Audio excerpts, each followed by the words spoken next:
Welcome to the channel, friends. Today, we are going to learn about 5 shocking facts about the 1958 Ford Edsel Corsair. You will never look at it the same way again. The 1958 Ford Edsel Corsair was supposed to be a symbol of post-war success, big, bold, and full of chrome.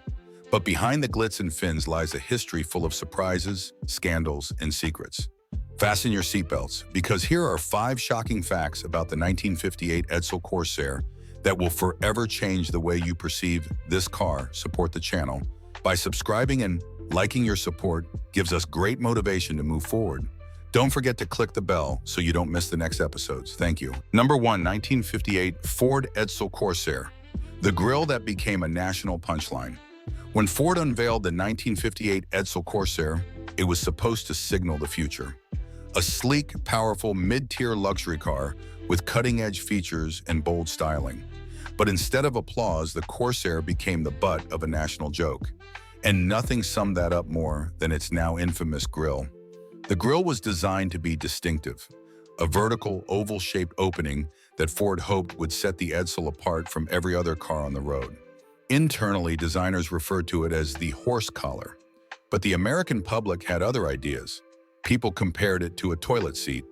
Late-night comics made crude jokes, and critics called it one of the ugliest faces ever put on a car.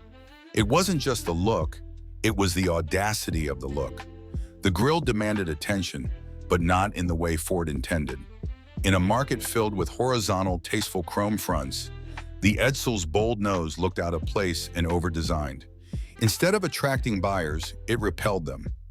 To be fair, the Corsair had other strengths: powerful engines, push-button gear selectors, and upscale ambitions. But no one could see past that grille. It became a visual symbol of the Edsel's overall failure: overhyped, overpriced, and out of touch with what buyers actually wanted. Number 2, it was canceled in less than 3 years. One of the biggest failures in automotive history.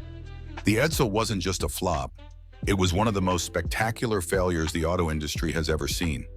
Ford launched the Edsel in 1957 with enormous hype, promising a revolutionary car for the forward-thinking American. They invested over $250 million, a staggering sum at the time, on research, marketing, and new production lines. But by late 1959, it was clear the dream had become a nightmare.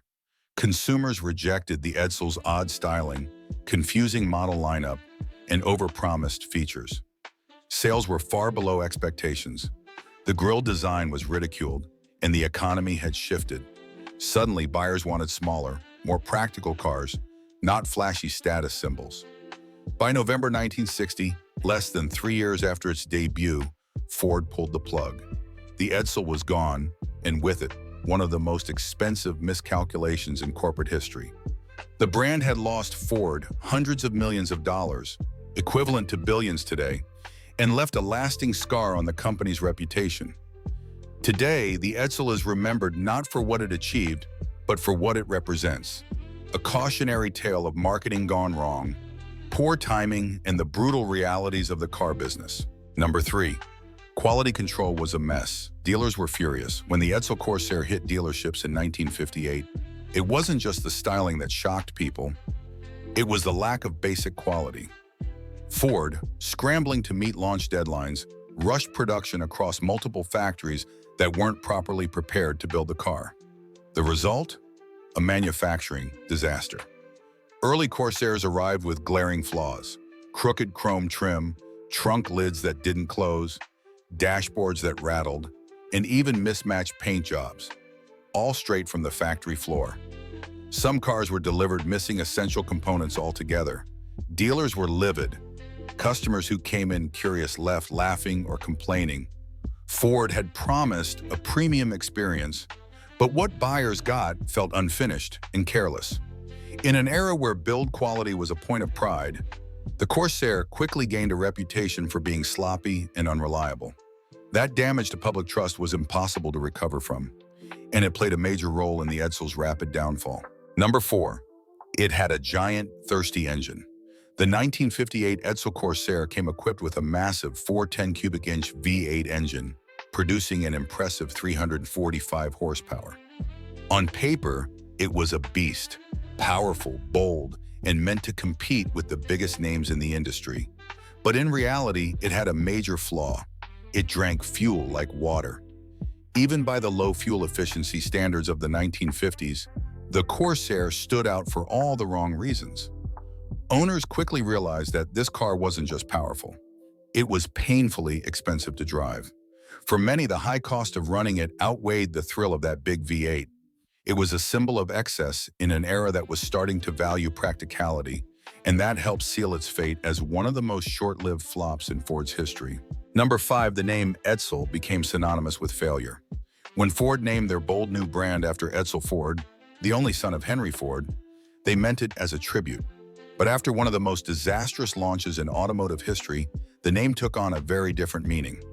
The Edsel brand was supposed to represent innovation, prestige, in a new direction for Ford Motor Company. Instead, it became a punchline. Poor marketing, bizarre styling, unreliable build quality, and internal company confusion doomed the project from day one. By the time Ford pulled the plug in 1960, the Edsel had cost the company hundreds of millions of dollars and left behind a legacy of failure so strong that even today, Edsel is a word people use to describe any major commercial flop. It's a harsh fate for a car named after a man who loved design and progress. But history remembers results, not intentions. And in that regard, the Edsel name became unforgettable for all the wrong reasons.